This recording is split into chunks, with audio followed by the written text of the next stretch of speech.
For Josh Elliott, I'm Chris McKendry. College Game Day right now with Chris Fowler. Welcome, ladies and gentlemen, to Hog Heaven, where despite today's cold snap, tonight's hot team, the Razorbacks, have folks revved up here. They're rolling in with 8 straight wins. The opening stumble here seems like eons ago. In comes the Big Orange Nation in a primetime showdown as Arkansas tries to chart a course to Atlanta and maybe even bigger things than the conference title. Elsewhere today, at Florida, Steve Spurrier returns. The hero, the legend, the icon of the Gator Nation is the head ball coach of the invading enemy trying to spoil the host BCS dreams. We'll explore the motivation of Michigan as the heavyweight throwdown approaches. A blue-collar boxer serves as inspiration for the maize and blue. And how this historic magic moment at Rutgers is sending shockwaves across the BCS landscape. Who has helped the most? How high can the Scarlet Knights climb?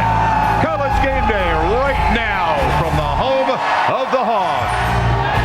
Well, outside of these parts in Arkansas, there were few believers in this football team that they could be a contender to win the SEC, maybe even a national title contender. But as the Volunteers roll in for a primetime collision on ESPN2, Arkansas sits right there, re-energized by the big game on Thursday night. We've been a lot of places, but this is the first time College Game Day has visited Fayetteville, Arkansas, in front of this beautiful stadium. Chris Fowler, Lee Corso, Kirk Herbstreit, Desmond Howard will join us. And don't be deceived by the tough guy in the middle here who forgot his coat. It's cold here. Right? Some of us read weather.com. Others choose not to. You're ready to go, though. You got the hair. In honor of former Arkansas player Jimmy Johnson, the hair is lacquered. Extra. Because it's breezy. Today. Hey, Irish, number 9 in the BCS standings. Air Force and Army will not help their computer rankings. But really, when you look at these teams, and Arkansas not on the page, they're at number 11 in the BCS, a chance to move up if they can finally convince the humans, the pollsters, that they're a pretty good football team. Because as you see that, and the closeness of some of the decimal points, and you look at the fact that a lot of those teams on that page are going to begin to play each other. A lot of collisions in the next 4 weeks. Good old-fashioned human judgment, opinions, the system you love so much. I sense BCS Armageddon. I sense chaos, and I love it. You're absolutely right. You know, the BCS, the way it's going, is going to be chaotic at the end of the year. And Kirk, there's one thing that I keep saying to this. Everybody's going to keep talking about a playoff. And I don't know, they might not have a playoff, but one thing I'm sure, the SEC, number 1, with 1 loss, better not get screwed this time, because there will be a revolution. Because Auburn, remember, they didn't get a chance to play. They better do something with the SEC and get them in the game. I know that they feel they're the best conference. Exactly. They should have a team if they have 1 loss. I think the immediate winner will be Florida and will be Texas. But long term, because of who they still have to play, Cal, USC, Notre Dame, Arkansas, there are teams that still have big games. They're going to be able to close the gap. But Chris is right. If you're a fan of the +1 model or potentially a playoff, which I don't think we'll ever see, this chaos is good because somebody, or maybe 2 or 3 teams, will be left out at the end of this year. And it's just a little bit more of a negative feel for the BCS to try to get the changes that you want to see happen. Arkansas might benefit. All of the 1-loss teams could benefit. Now to the pleasant surprise in the SEC, the Hogs. And the Hogs have 6 of them. They got 5 offensive linemen who are over 300 pounds. They got a 265-pound tight end. You play Arkansas, you're going to be sore for a few days afterward. The running game is awesome. The third stringer, Michael Smith, averages 7.1 yards per carry. Felix Jones, the backup, he's a speedy threat. And then you got fellow sophomore physical freak, Darren McFadden. Now, he's playing hurt to that. He's got an ankle and an Achilles problem that's been aggressively rehabbed since the game last weekend when he re-aggravated it. He was an assistant in Oklahoma State when Barry Sanders was there. He says that other than Sanders, who was the toughest guy he's ever been around, Darren McFadden is a close second in that department. He's matured a lot since that off-the-field fight in the parking lot of a bar when he injured his toe. When he's right, he's the kind of back that can take it 80 yards on any defense.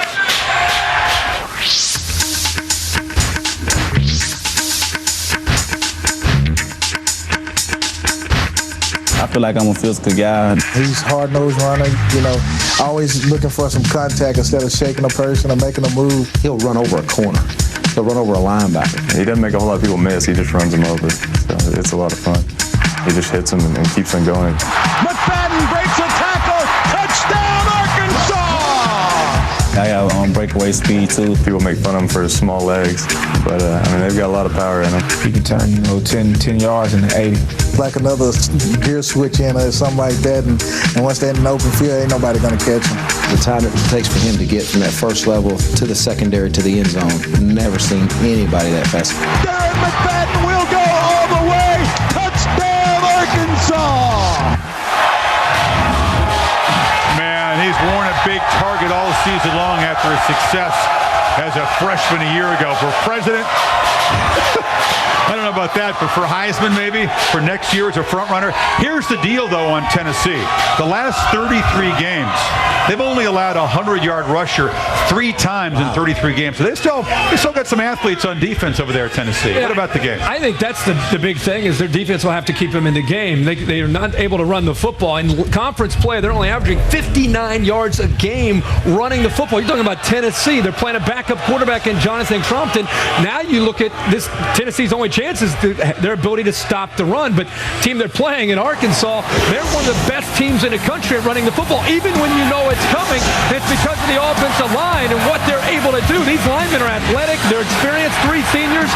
And I love, this is great. This is EA Sports stuff, the way we breaking this down.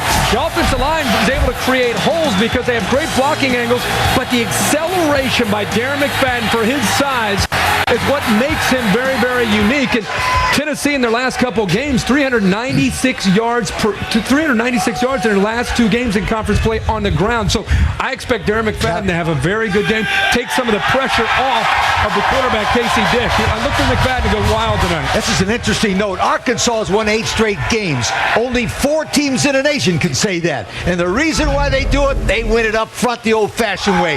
Man, they'll hit you on offense and on defense.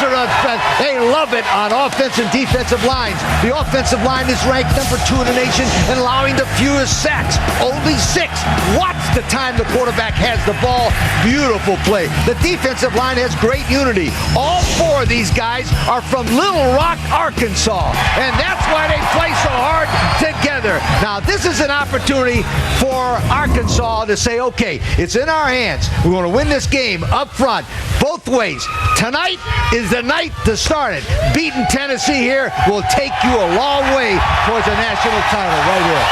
Now, McFadden is not 100%. We'll keep a close eye on that left ankle, that right Achilles. Dr. Jerry Punch will be on the side. We'll keep posted, give us a very detailed injury report. But even at less than 100%, Houston says, he's the best we got. We got to go with him. Tennessee, Arian Foster must sit out the first half with a suspension. Crompton, the backup quarterback's going in. They're wounded. But I think that's the key here is that Tennessee is wounded coming in. And it's almost like it's a given. Everybody thinks Arkansas is going to win. And I think that will motivate Tennessee to come in and play with great fire and emotion. Crompton, I think, created a spark last week. But at the end of the day, it's on the road in the SEC with a backup quarterback. And this running game with Darren McFadden is the real deal. The Hogs take it to Tennessee. I like Arkansas. Good pick. I tell you what, how can you not love this place? I love Arkansas. I love everything here. Give me that thing here. Yes, sir. Oh, hey. Wow. Look at the size of this thing. Look at the size of this thing. Woo! ESPN2 has the game 7 o'clock Eastern, 6 o'clock here in Hog Heaven. Look at Should be a lot of fun tonight. Wisconsin and Iowa coming up right now. Enjoy your football Saturday.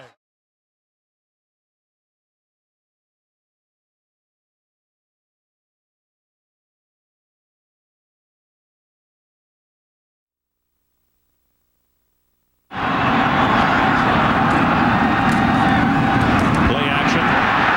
Gonna go wide. Has 5. Has 10.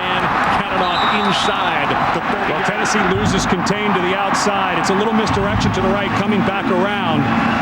And it was Andrew Davey, the freshman tight end, who came in motion and got a little bit of a cut block. And this is where Darren McFadden is so dangerous, Ron. He's got long, skinny legs. Felix Jones at the top of the eye. Fade route, looking for Monk in the end zone. Made the catch. Is it a touchdown? Yes. Hog 6, Tennessee.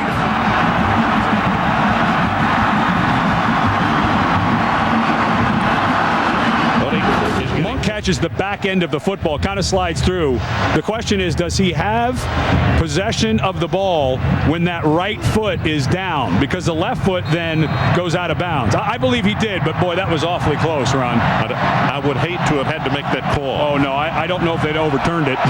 By the way, well, some of the young Razorback fans hanging out the last couple of nights. They've been out there at ball games, and he's proving tonight why he's so valuable. That will make the passing game go better. Got the pass in and out of the hands of the receiver because of speed here at Arkansas. But Woods has been a guy who's been waiting for his turn, a junior who's been great on special teams, reads this perfect back at the 15-yard line. That's Brown in motion, play action, looking to go deep, and he gets the ball away, and it's grounding on the half-yard line to keep this one going. Here comes the safety blitz, running up into the pocket, Crompton, and he's going to go down. It'll be... Well, it's not an all-out blitz. There's still a deep safety. Houston all over Meacham. Wow, he's playing so well early in this game. And then on the outside, Richardson working one-on-one. Looks like much, but it takes its toll over time. Short drop to throw, quick look in, and the ball is caught by Monk, and a gamble by the cornerback who was trying in one-on-one with Jonathan Wade. And Wade should have played the body, but Monk... Well, they fake a double reverse. This is Felix Jones, and he's loose. 30, 20, upended at the 18. They have to stop. If they see reverse, the backside has to stop. Great blocking. Once again, Peyton Hillis. Yeah. Go with McFadden again at that stand-up position. He'll take the snap, run it himself. He'll score. 10-5, touchdown Arkansas.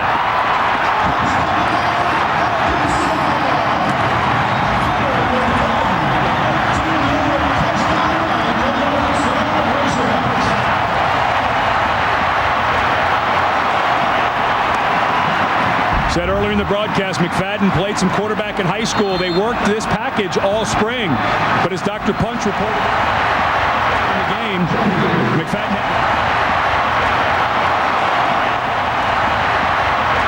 See Chris Houston all night on number 3, Meacham. Handed off to Swain, and he's going to be hit and not Razorbacks. And Mr. McFadden on offense again. This pass thrown complete at the 30, and that's Williams. Damian. Good play action. Wide open. The ball thrown behind, but it's complete. And that's Monk. And he'll ramble his way in. Again, Jones in motion. And straight ahead, McFadden took the direct snap as it's even numbers in the running game.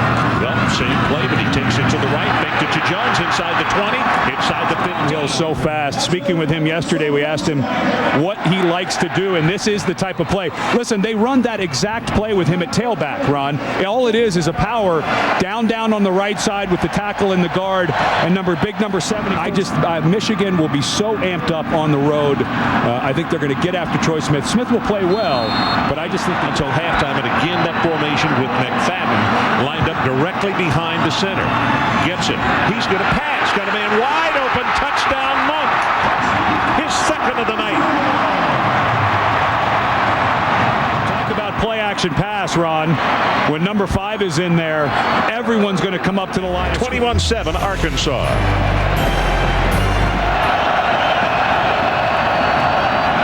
Coker is right there. Gets the completion. What an open. Counter action. Has the first down. And he's loose. 30, 25, 20. This is where he's so long, Ron. He's 6'2", but his arms and legs are longer. Watch the stiff arm right there. You cannot tackle this man high. Demetrius Morley, I don't know why. There's very few defensive backs who have figured out you have to go down on the number 5. Lines up directly behind the center. Goes straight ahead with the run. Touchdown, Arkansas. His acceleration is staggering. Excellent job in the middle of that offensive line. You don't try to throw it down the field. They fake the draw, steps up, and guess who? Anderson is there again. Defensive tackle to the outside. Big 92 comes to the inside. Ernest Mitchell, but it's blocked. What do you have to do to slow down number 5 here in the second half? He's all man. We've got to tackle his butt. Got an 8-man front. We need to do that better when he gets in the as a quarterback is when he's kicking our tail right now. We'll figure it out inside here. What do you say to your young quarterback at halftime? He got to suck it up. You know, he's made a couple nice throws. We haven't helped him very much. We're going to have to play better around him. It's not just him. Play better around him. Thanks for your time. It's just he's taking a handoff rather than a direct snap, like right here. Blind is takes it for 5, 6, and slow. I have no idea why it'd be slow, but it just is. Short drop, pumped it. Now going to go on top, far side. There's Monk. He's got it. 40-yard line and down to the 30. He does a great job going inside to the outside. Absolutely spins around Wade. But look, he just wants to get down right. I think that's McFadden, and he'll hand the ball off to Jones on the sweep. 35-30, 25-20. First and 10, Arkansas. Stafford at Georgia, there's plenty of them. Got the pass very quickly and the hit very quickly. Good look at Lance Allworth. He is being honored here tonight and recognized. And why did he play here at Arkansas? He was going to the University of Mississippi out of Brookhaven, Mississippi. He got married. John Howard Vaught did not allow married players, and so Vaught said you can't play. And the coach over here said, Mr. Boyle said, we love married players.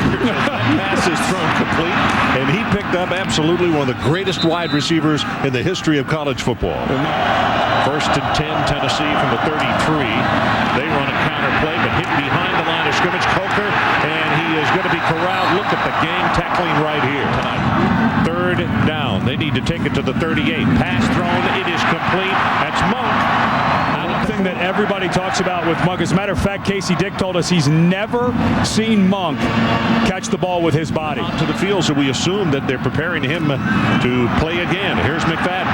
Turns the corner. 45-50, 45, and then is knocked out about 13:07 mark, though. Well, it has not been a very good night. Unbelievable. 93 yards passing there, the #1 passing team in the SEC, and the #1 receiver has been held to 38 receiving yards. It's just been domination by Arkansas. 2nd down and 10. Pass intercepted. Woods inside the 20. He's down to the 6. Injured Michael Grant, who blew out his knee last week. Mitchell, way to finish it. Foster went to cut block him, and Mitchell just continued to don't go down. Work your hands on the ground so you don't go down, and that ball got away from Crompton as he was hit. And Woods, a former special teamer in there because of Michael Grant, gets the gift. Good pass and good kick.